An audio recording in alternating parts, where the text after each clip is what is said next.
सवाल आपसे ये है कि जब आप अभी जिस सोसाइटी चेंज हो रही है, देखा जाए तो ये प्रेशर तो कम होना चाहिए लड़कों पे शुरुआत में कि पहले आपका प्रेशर ये था कि आपको you have to be man of the house.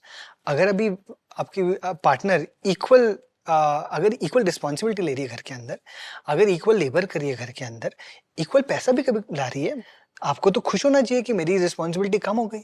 And yet there is this anger about the woman कि अब मेरा रोल क्या रह गया।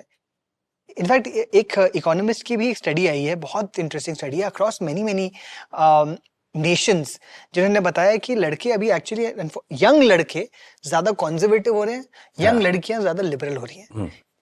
क्या आपकी समझ है इस बारे में? ये तो बहुत नॉर्मल सी बात है। तो जिसको आज़ादी चाहिए वो प्रोग्रेसिव होता है, किसी को आज़ादी मिलने से जिसकी आज़ादी कम हो रही है वो कंजर्वेटिव होता है। तो लड़कियां तो उस एंड पे हैं जहां कुछ भी आज़ादी मिलेगी तो फायदे में है, इसकी उनकी डिमांड है। तो लड़कियां क्यों, जो भी वीकर सेक्शन सोसाइटी का है, चाहे वो माइनॉरिटीज हों, चाहे वो अश्वेत जिनको हम बोलते हैं, वो चाहेंगे कि बराबरी और ज़्यादा मिले और जल्दी मिले।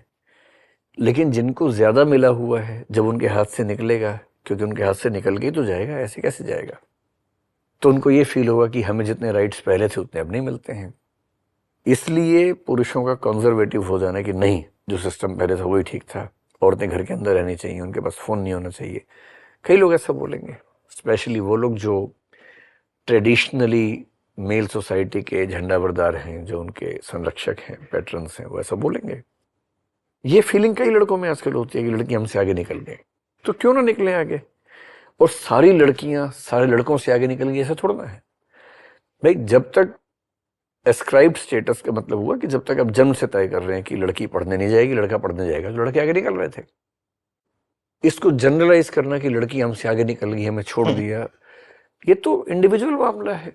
अगर आप कायदे के इंसान हैं, कोई कायदे का इंसान आपको मिल ही जाएगा, इसमें इतना स्ट्रेस लेने की जरूरत क्या है? मेरा सर